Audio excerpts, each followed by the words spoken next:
स्वागत है दोस्तों। हिंदी साहित्य के फास्ट रिवीजन क्लास में फटाफट हम टॉप वन लाइनर प्रश्नोत्तरों को देखेंगे और रिवीजन करेंगे। शुरुआत करते हैं। विखंडनवाद का जनक किसे माना जाता है? तो इसका सही उत्तर है देरिदा को। विरेचन का सिद्धांत किसका है? अरस्तू का। कविता हमारे परिपूर्ण क्षणों की वाणी है, यह कथन किसका है? पंत जी का। निबंध को गद्य का निकष किस आलोचक ने माना है? आचार्य रामचंद्र शुक्ल जी ने। हिंदी कविता में मानसलवाद के प्रवर्तक कौन हैं? रामेश्वर शुक्ल, अंचल। तुलसीदास को कलिकाल का वाल्मीकि किसने कहा है? नाभादास ने। अमीर खुसरो किस नाम से जाने जाते थे? तूतिए हिंद। ज्ञानपीठ पुरस्कार की स्थापना कब की गई? 1961 ईस्वी में। भारत में प्रगतिशील लेखक संघ की स्थापना कब हुई? 1936 ईस्वी में। इसका अध्यक्षीय भाषण किसने दिया? ध्यान रखिएगा, प्रेमचंद ने। प्रेमचंद ने अपने इस भाषण में सुलाने वाले साहित्य के बजाय जगाने वाले साहित्य की बात की। भारतीय प्रगतिशील लेखक संघ का दूसरा अधिवेशन सन 1938 में कोलकाता में हुआ और इस अधिवेशन की अध्यक्षता गुरुदेव रविंद्रनाथ टैगोर ने की। ये बात ध्यान रखें। सन 1937 में विशाल भारत पत्रिका में शिवदान सिंह चौहान का कौन सा निबंध प्रकाशित हुआ? तो इसका सही उत्तर है भारत में प्रगतिशील साहित्य की आवश्यकता। कब प्रकाशित हुआ था? 1937 ईस्वी में। किस पत्रिका में? विशाल भारत पत्रिका में। ये सारी बातें ध्यान रखिएगा। प्रयोगवाद के विषय में अज्ञेय जी के कहे हुए कुछ विशिष्ट कथन कौन से हैं? वे राही नहीं, राहों के अन्वेषी हैं। इसे ध्यान रखिएगा, ये अज्ञेय जी ने कहा हुआ है। बच्चन जी ने तारसप्तक के कवियों के विषय में लिखा है कि तारसप्तक के कवियों ने प्रयोगशील और प्रयोग शब्द का उल्लेख किया है, प्रयोगवाद का नहीं। सबसे पहले नंदुलारे वाजपेयी ने अपने एक निबंध प्रयोगवादी रचनाएं में प्रयोगवाद शब्द का प्रयोग किया हुआ है।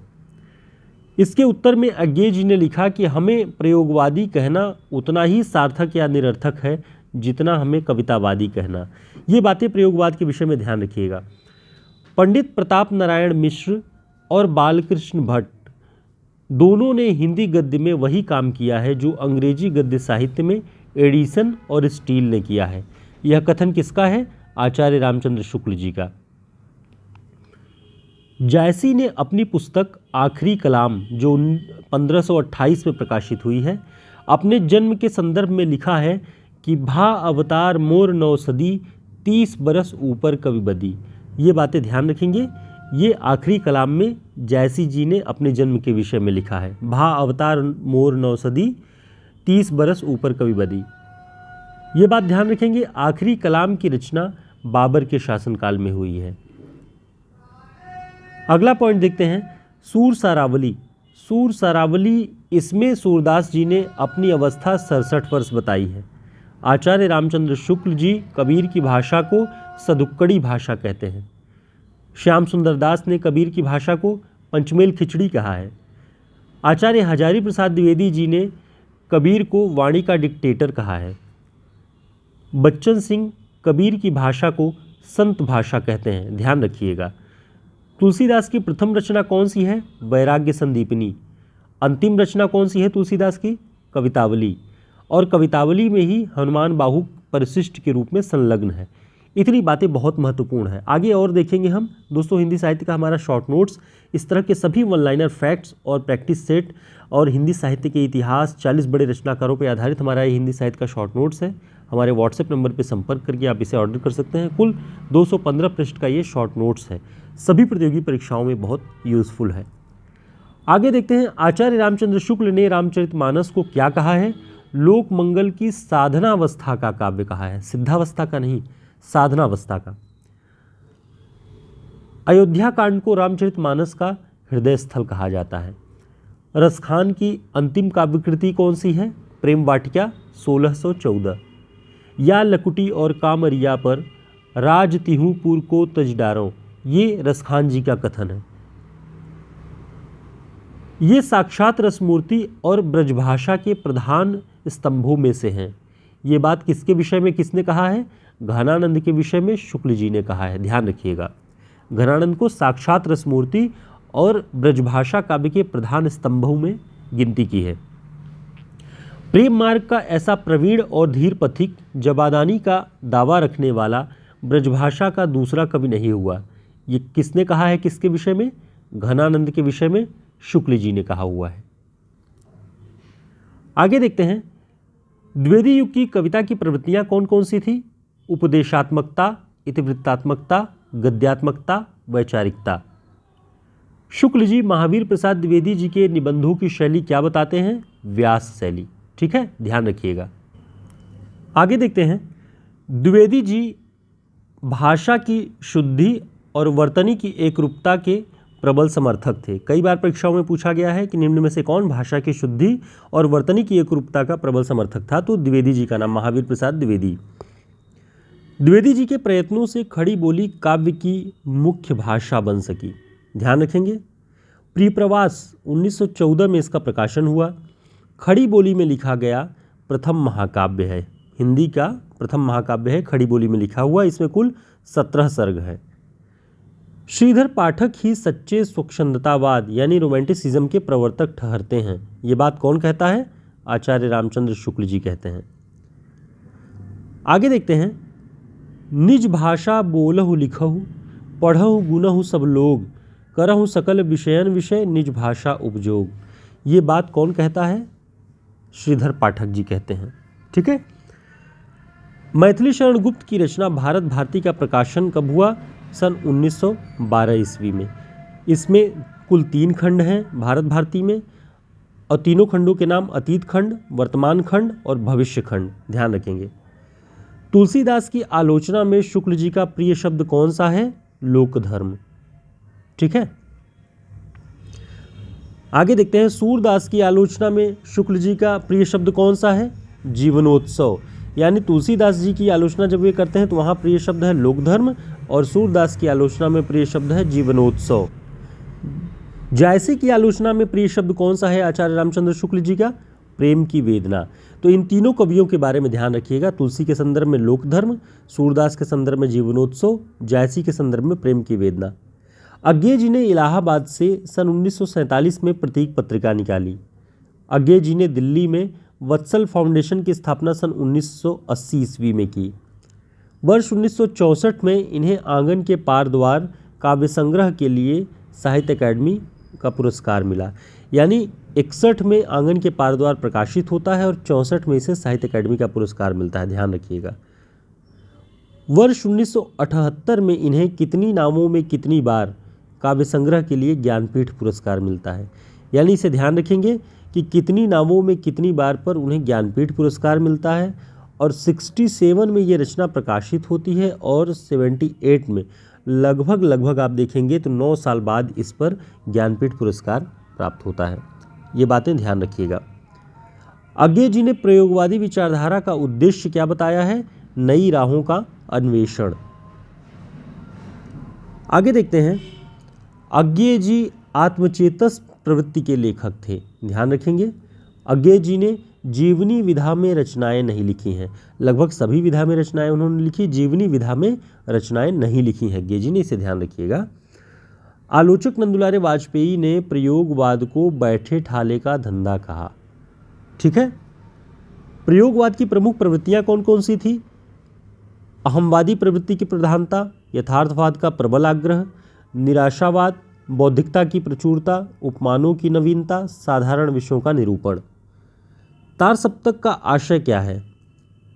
तार सप्तक से आशय है पहला सप्तक। ध्यान रखिएगा, इसका नाम पहला सप्तक नहीं है, इसे तार सप्तक कहा जाता है। इसका समय 1943 है। इस पहले सप्तक में शामिल कवियों को राहों का अन्वेषी कहा गया। ये बातें ध्यान रखिएगा। नागार्जुन का वास्तविक नाम क्या था? इनका वास्तविक नाम, मूल नाम वैद्यनाथ मिश्र था। ये प्रगतिवादी विचारधारा के कवि हैं, इस बात को ध्यान रखेंगे। आगे देखते हैं, नागार्जुन का जन्म मधुबनी बिहार के तरौनी नामक ग्राम में हुआ। कभी भी प्रश्न बने कि बिहार के तरौनी नामक ग्राम में, मधुबनी के तरौनी नामक ग्राम में किसका जन्म हुआ, तो नागार्जुन का नाम आपको ध्यान रखना है। हिंदी साहित्य में उन्होंने नागार्जुन उपनाम से और मैथिली साहित्य में यात्री उपनाम से रचनाओं का सृजन किया। दोनों बातें ध्यान रखिएगा। जब मैथिली में वे रचना करते हैं तो यात्री उपनाम से और हिंदी में नागार्जुन उपनाम से। नागार्जुन ने हिंदी, संस्कृत, मैथिली और बांग्ला चारों भाषाओं में रचनाएं लिखी हैं। पत्रहीन नग्नगाछ 1967 इनका मैथिली में लिखा काव्य संग्रह है। इसके लिए उन्हें 1969 में साहित्य अकादमी, मैथिली साहित्य अकादमी का पुरस्कार मिला। ठीक है, ध्यान रखिएगा, पत्रहीन नग्नगाछ। सन 1988 में इन्हें भारत भारती पुरस्कार और मैथिली शरण गुप्त पुरस्कार मिला। जयशंकर प्रसाद ब्रजभाषा में कलाधर उपनाम से कविताएं लिखते थे। ये सारे पॉइंट बहुत महत्वपूर्ण है परीक्षाओं की दृष्टि से, आप इसे एकदम कंठस्थ कर लीजिएगा, इसे सेव कर लीजिए क्लास को, बहुत महत्वपूर्ण है। कामायनी में कुल 15 सर्ग हैं। मनु मन का प्रतीक है, श्रद्धा हृदय का और ईड़ा बुद्धि का। आगे देखते हैं, मतवाला पत्रिका का उद्देश्य वाक्य क्या था? अमीय गरल शशि सीकर रविकर, राग विराग भरा प्याला, पीते हैं जो साधक उनका प्यारा है ये मतवाला। ये जो उद्देश्य वाक्य मतवाला पत्रिका का लिखा, ये किसने लिखा था? निराला जी ने। ध्यान रखिएगा, अमीय गरल शशि सीकर रविकर, राग विराग भरा प्याला, ये मतवाला पत्रिका का उद्देश्य वाक्य था, निराला जी ने लिखा हुआ है। निराला जी की कविता जूही की कली 1916, इसे निराला जी अपनी प्रथम रचना मानते हैं। ध्यान रखिएगा, निराला जी अपनी जो प्रथम कविता मानते हैं वो जूही की कली को, जो 1916 में प्रकाशित हुई। रामविलास शर्मा जी ने निराला जी की रचना भारत की वंदना 1920 को उनकी प्रथम प्रकाशित रचना माना है। ठीक है, रामविलास शर्मा जी ने निराला की जो उनकी रचना थी भारत की वंदना 1920 प्रथम प्रकाशित रचना मानते हैं रामविलास शर्मा जी। निराला ने अपने मुक्त छंद के विषय में क्या लिखा है? मनुष्यों की मुक्ति की तरह ही कविता की भी मुक्ति होती है। मनुष्यों की मुक्ति कर्मों के बंधन से छुटकारा पाना है और कविता की मुक्ति छंदों के शासन से अलग हो जाना है। ये बात, ये कथन ध्यान रखिएगा, ये निराला जी ने मुक्त छंद के विषय में लिखी हुई है। आगे देखते हैं, नरेश मेहता को किस रचना पर साहित्य अकादमी पुरस्कार मिला? तो इसका सही उत्तर है अरण्या। अरण्या 1985 में प्रकाशित होता है और 88 में इसे साहित्य अकादमी पुरस्कार मिलता है। तो ध्यान रखेंगे, अरण्या काव्य संग्रह। विष्णु प्रभाकर ने आवारा मसीहा 1974 में लिखी और इसकी रचना उन्होंने 14 वर्ष 1959 से 1973 यानी 14 वर्षों लग करके उन्होंने इस रचना को लिखा। तो आवारा मसीहा का प्रकाशन वर्ष 1974, विष्णु प्रभाकर इसके लेखक, जीवनी विधा की रचना है, शरतचंद्र के जीवन पर आधारित, और 14 वर्षों के समय में इन्होंने इसको लिखा, 1959 से 1973 तक। माखनलाल चतुर्वेदी का एक उपनाम एक भारतीय आत्मा था। तो एक भारतीय आत्मा नाम से कौन जाना जाता था? माखनलाल चतुर्वेदी। इन्होंने कर्मवीर, प्रभा और प्रताप 3 पत्रिकाओं का संपादन कार्य किया। लोंजाइनस का अभिव्यक्ति की उत्कृष्टता का सिद्धांत किस नाम से जाना जाता है? तो अभिव्यक्ति की उत्कृष्टता का सिद्धांत लोंजाइनस का वो उदात्तता के सिद्धांत के नाम से जाना जाता है। तो दोस्तों, हमने यहाँ पर महत्वपूर्ण वन लाइनर प्रश्नोत्तरी को बहुत अच्छे से देखा और सारे पॉइंट्स ऐसे हैं कि परीक्षाओं में बहुत महत्वपूर्ण है, अति महत्वपूर्ण की श्रेणी में इसे रख सकते हैं। तो इसका कलेक्शन हमने आपके लिए किया हुआ है और उम्मीद है आपके लिए ये बहुत हेल्पफुल होगा, बहुत उपयोगी होगा। यदि आपको हमारा प्रयास सार्थक लगता है तो कमेंट करके ज़रूर बताएं और अगर आप नए हैं तो चैनल को सब्सक्राइब ज़रूर करें। वीडियो को लाइक करके अपनी सहमति आप दिखा सकते हैं। साथ ही हमारे हिंदी साहित्य के शॉर्ट नोट्स, जो कि सभी प्रतियोगी परीक्षाओं में समान रूप से प्रतियोगी हैं, ऐसे सारे तथ्य आपको इस नोट्स में मिल जाएंगे। कुल 215 पृष्ठों का ये नोट्स है और 380 का नोट्स है। 60 रुपये इसमें जो पोस्टल चार्ज भारतीय डाक के लिए लगता है। आप हमारे व्हाट्सएप नंबर पर संपर्क करके इसे ऑर्डर कर सकते हैं। सभी परीक्षाओं के लिए काफ़ी हेल्पफुल है। फिर मिलेंगे एक नई क्लास में, तब तक के लिए नमस्कार, शुभकामनाएं।